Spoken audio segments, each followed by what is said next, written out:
जय गुरु जी, शुक्राना गुरु जी। अनंतम अनंतम बार शुक्राना मेरे गुरुपा। जय संगत जी। संगत जी, मैं पंजाब से बात कर रही हूँ। संगत जी, मैं अपना नाम गुप्त रखना चाहूँगी। गुरु जी का बहुत मैसेज आ रहा था कि शुक्राना कर, शुक्राना कर। और बहुत दिन हो गए संगत जी, पता नहीं क्या हो गया था, मन सा नहीं कर रहा था शुक्राना सत्संग करने का। गुरुपा बोल रहे कि तुझ में घमंड आ गया है तो शुक्राना सत्संग नहीं करती है। तो संगत जी, गुरुपा मुझे माफ़ कर दीजिए, मैंने इतने दिनों तक कोई शुक्राना सत्संग नहीं किया। और ये है कि पता नहीं मूड अजीब सा हो रखा था, लेकिन इस दौरान बहुत सारी मतलब संगत जी ने मेरी बातें मतलब पूरी की हैं, मेरी अरदास। और संगत जी, गुरुपा ने मेरी एक अरदास पूरी की। गुरुपा ने कहा कि चमत्कार बहुत होंगे, तो शुक्राना करी जा। तो संगत जी, गुरुपा ने चमत्कार तो बहुत किए हैं, बहुत ज़्यादा चमत्कार किए हैं।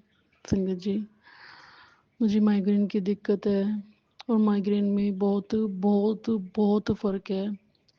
अब बहुत कम सर दर्द होता है संगत जी। पहले सर दर्द होता था तो ऐसे बुरा हाल हो जाता था, पता नहीं क्या ही हो गया हो।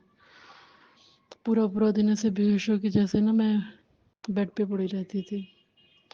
लेकिन अब बहुत फ़र्क है संगत जी। ऐसे जब सिर दुखता है तो ऐसे नहीं होता कि हाँ, मैं बस भूल जाती हूँ कि क्या हो रहा है आसपास, क्या नहीं हो रहा है। अब मैं ठीक रहती हूँ, मतलब दवाई वगैरह लेती हूँ तो मैं ठीक हो जाती हूँ। पहले ऐसे था इंजेक्शन भी लगवाना पड़ता था, अब वो बात नहीं है।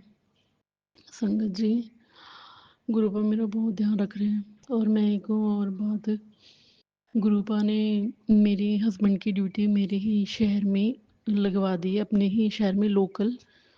तो मैं उसके लिए भी शुक्रिया बोलना चाहूँगी, शुक्राना बोलना चाहूँगी। शुक्राना गुरुपा। मेरे हस्बैंड शहर से बाहर ड्यूटी करते थे, दूसरे शहर में। और संगत जी, गुरुपा ने बोला था कि तुझे मैं घर ब्लेस कर रहा हूँ और तुझे कार ब्लेस कर रहा हूँ, जॉब भी मिलेगी तुझे। तो मुझे पता है गुरुपा, अब मुझे मेरा बहुत ध्यान रखते हो और बहुत मतलब ये सारी अरदास मेरी पूरी कर दोगे आप। और गुरुपा ने बोला कि 6 महीने बाद देखी तू कहाँ से कहाँ पहुँच जाएगी और तू ना नाचेगी। खुशी के आंसू होंगे तेरी आंखों में, दुख के नहीं होंगे। परेशान मत हुआ कर। तू मिठाई दी तैयारी कर लै, मिठाई वंडन दी तैयारी कर लै। तू नच्चन गाना शुरू कर दे, तेरे चंगे दिन आ गए, तेरे परेशानियां वाले दिन ख़त्म हो गए। संगत जी ऐसे बोलते हैं गुरुपा। और मैं शुक्राना गुरुपा, शुक्राना आपने मेरे बारे में इतना सोचा। और संगत जी, एक खुशी तो मेरी अरदास तो गुरुपा ने पूरी कर दी है। मेरे हस्बैंड ने एक बाइक लिया है अब। उन्होंने एक बाइक खरीदा है संगत जी। तो मुझे बहुत खुशी हुई, बहुत टाइम से वो बहुत दुखी हो रहे थे आने जाने में। तो उन्होंने एक बाइक ली। शुक्राना गुरुपा, अनंतम अनंतम शुक्राना। और घर का माहौल भी हमारा कुछ ठीक नहीं चल रहा इन दिनों में, मतलब इन दिनों में नहीं, मेरे साथ थोड़ा अजीब ही रहते हैं सबके सब। मतलब ऐसे फैमिली में तो हूँ मैं, लेकिन ऐसे ना फील नहीं होता कि मैं फैमिली में हूँ, अलग सा रखते हैं मुझको। संगत जी बोलते हैं कि इन गुरुपा बोलते हैं कि तू टेंशन मत लिया कर इनकी, तुझे मैं वो देना है जिसकी तूने उम्मीद भी नहीं की थी, तू बहुत खुश हो जाएगी। तो शुक्राना गुरुपा, शुक्राना। गुरुपा ने बोला कि शुक्राना किया कर, शुक्राना नहीं किया तू, तुझ में बहुत घमंड आ गया है। तो संगत जी, मैं बोलना चाहती हूँ गुरुपा कि मुझ में कोई घमंड नहीं है संगत जी। गुरुपा, घमंड किस चीज़ का, जो है आप ही का तो वह आपने दिया है मुझे, आप ही का है गुरुपा। और आपसे घमंड करके मैं कहाँ जाऊँगी। इंसान इंसान से घमंड करता है, आपसे तोड़ना करना है घमंड। तो शुक्राना गुरुपा, शुक्राना अनंत अनंतम बा शुक्राना।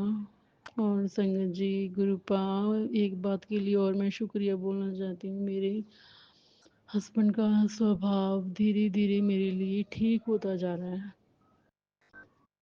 मतलब वो अपनी हर बात में मुझे इन्वॉल्व करते हैं, अपनी खुशी बताते हैं, अपना दुख मेरे साथ शेयर करते हैं। पहले तो ऐसा था कि जैसे मैं बाद में होती, सब लोग पहले होते थे उनके लिए, लेकिन अब वो नहीं है ऐसा कुछ।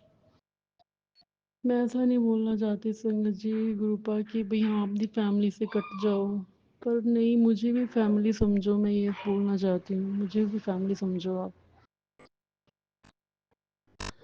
तो शुक्राना गुरुपा, शुक्राना अनंतम शुक्राना। तो ये मेरा शुक्राना सत्संग था संगत जी। मैं अपनी वाणी को यहीं विराम देना चाहूँगी। शुक्राना सत्संग तो मैंने और भी करना था संगत जी, लेकिन मुझे बच्चे बहुत डिस्टर्ब कर रहे हैं, तो मैं अपनी वाणी को यहीं विराम देना चाहूँगी। ओम नमः शिवाय। शिव जी सदा सहाय। ओम नमः शिवाय। गुरु जी सदा सहाय। जय गुरु जी।